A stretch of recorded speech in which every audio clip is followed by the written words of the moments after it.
And when we allow nations that are 177th into the World Cup, it's not quite the same. It's the world's game. It is the world's game, but the best of the world, not just everybody because you play football. Yeah, you're tiny little countries, and you guys forget you guys.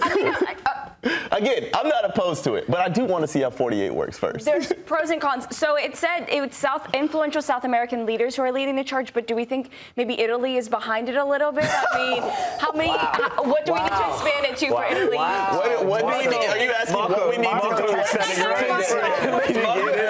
Let's shift focus to World Cup because, man, there's some news that Hannah didn't touch on before. Some takes are coming. There might be some changes coming in the World Cup. The proposed expansion of the FIFA Men's World Cup to 64 teams. It reportedly went from idea to an actual possibility this week. So FIFA recently held talks on Tuesday to explore the idea of expanding the Men's World Cup from 48 to 64 teams for the 2030 tournament, which will be held in Spain, Portugal, and Morocco after receiving a formal proposal from a group of influential South American leaders. And the proposal reflects the interest in marking the tournament's 100-year milestone. The 64-team World Cup proposal has its opponents, including UEFA President Alexander Ceferin, and reports suggest the proposal is still very much a long shot. So now the question comes, is 64 teams way too many, or are there some benefits here, like smaller countries being able to have a better chance of making it in? Would that be such a big pro that we would see this happen? I'm coming to you because I know exactly what you think. You're cheesing right now.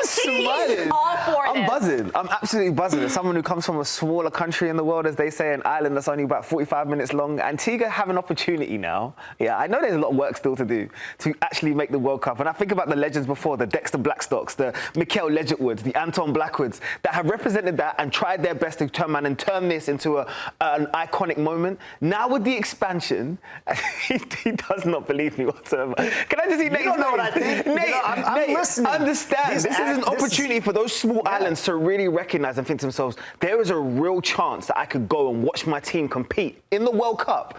Do you know how special that would be? There will be grandchildren that will be speaking about this forever. Right now, I'm telling you, if I told my nan that Antigua was going to the World Cup, she would be going crazy. She would get on a flight. That's how important it could be to the country. We've already seen sides like Trinidad and Tobago make it to the World Cup. Different size islands. And so, actually, you don't know. I'm actually with you on this. Come on, Nate. I didn't tell anybody ahead of time. I didn't tell because everybody thinks that the obvious answer is no. We shouldn't expand it. And will there be some sides that get, because some people might say, well, then Antigua goes and they get blown out in the first round because they play against some bigger sides. But you're talking to a guy who is a fourth-generation Kansas Jayhawk. The NCAA tournament should have always been 64 teams. It should have never changed. It's the perfect size of a bracket. And there are teams in college basketball that make it into the NCAA tournament that know they have no shot of winning, but getting there is exactly the way you described it. That's the celebration. That's the moment. And for countries like that to get to play on an actual stage that people watch. Sickos like us love the qualifying. Yeah. But the average person doesn't care. It doesn't register, and they get annoyed when we got to go to the international break 3 weeks into the start of the club season. So to me, get more of these teams on that stage. And here's the biggest reason.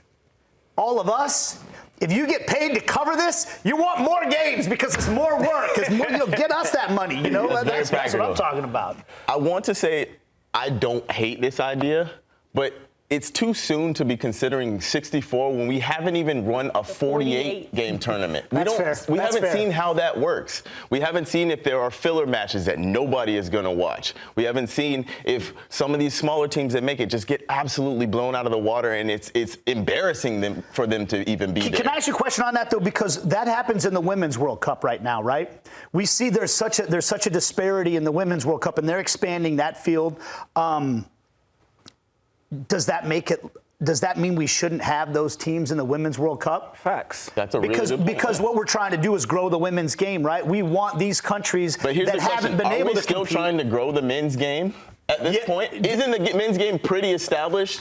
We've been doing the men's World Cup for a long time. They're never going to try to stop growing it. If I was to say to you, remember Senegal against France, you remember it immediately. Yeah, right? You're going to get a lot more of those Cinderella stories that's going to put you into a different plateau for how you remember that's why I'm not wholly against it. If I go to Senegal right now, they remember that day forever. Again, that's why I'm not wholly against it. But let me go back to my original point. We haven't seen how 48 works. 64 is a massive number. How are they going to allot these? Does CONMEBOL just walk into it? Every single CONMEBOL Everybody team? qualifies for CONMEBOL. Every South American team would make it in. That means Qualifying Bolivia, out the who have door. not qualified, who are awful, will be in the World Cup as well. And shout out to my Bolivians out there, but I don't know if I want You to stink, watch. but I don't shout know out. if I want to watch Bolivia versus Antigua in the World Cup. I'm serious. Whoa. How did Antigua get straight?